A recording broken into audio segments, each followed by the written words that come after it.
disgrace, humiliation, embarrassment, idiotic, almost satanic in the way that it's going to attempt defense. The Dallas Cowboys, in their last 16 regular season games at home, were undefeated. They're facing a 9-8 Packers team with only really two players, and they give up 48 points on international TV to lose in the first round of Wild Card Weekend. There is not enough words to say how embarrassed I am to let you know the results. To basically say this would be shocking would be understatement the word shocking, because the Packers didn't really do anything to win the game. Dallas shot themselves in the foot. It's like they took like an old-fashioned .22 rifle from northern New Brunswick, put it against their big toe and pull the fucking trigger.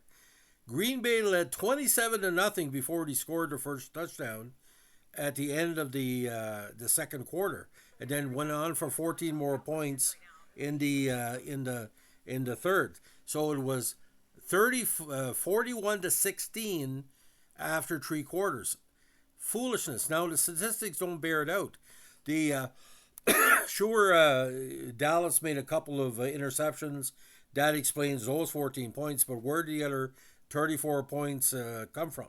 Let's break this down a little bit. Jordan Love, who was a great quarterback, only went 16 for 21 with 272 yards. Aaron Jones, a running back, had 118 yards at 5.6 per carry, but the statistics don't bear out. Why in the heck did he score all those points? Well, on second and third down, where Dallas needed to make a stop, and Dallas' defense was terrible today, and Bland is not the great player that everybody thought he would be. Missed opportunities throughout the game. Dallas was going to score over 30 points, we know that. So if he would have just held them in that third quarter, they had a good chance to come back. Now, this is the best Dallas team I saw in quite some time, probably since the Super Bowl years. They've gone 36-15 the last three regular seasons, and yes, they did beat Brady in the playoffs last year, well deserved. They had an easy route pretty much to the Super Bowl. All they had to do was play a solid game against either San Francisco or even the Eagles or Lions, or everybody would play. If Tampa Bay would win, they would play Tampa Bay next week. Another, a little bit over 500 team.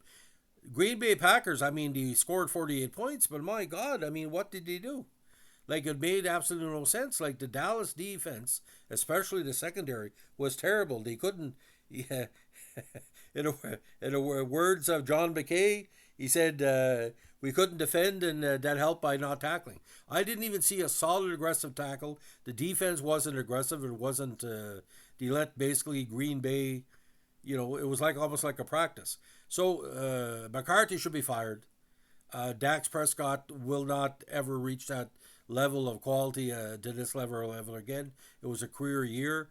They had a myriad of great offensive players. The offense is not the fucking problem. They can score 30, 35 points. It's the defense.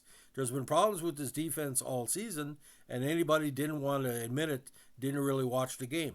Like, there, when you see a fight break out someplace, and the guy is pretty defensive, he's going to get beaten up. You got to be aggressive in football. Dallas wasn't aggressive this year. The defense wasn't aggressive because he let the offense do as much as he could. But in their losses, again, to San Francisco and the other key teams, even against, I think they lost this and their loss to the Cardinals. If you go back where the Cardinals defeated them soundly, they seem not to be, McCarthy couldn't motivate them. The Dallas triplets era had a great defense, Ken Norton, everybody else. The Dallas defense is not as good as they think they are. If you're giving up 48 points to a marginal team, a North Division team, you don't deserve to be in the playoffs. It would have been better for them to not make the playoffs about this kind of freaking effort. You can't play half a game. And they were a second half team there most of the season. You look last week against Washington, which they struggled against Washington last week. So they won the division, but from now on, we're not even going to consider them Super Bowl contenders. The only thing you could possibly win, that's you have to put up with is the division. Dallas Cowboys, call it the Romo curse, call it the Bill Parcells curse. It's 30 fucking years almost. We got to put up with this bullshit. Anyway, but Green Bay fans, like I said, congratulations. The curse continues. Last time we won a game against Green Bay is pretty well in the Brett Favre, Lynn Dickey era. Anyway, thanks for listening. Bye.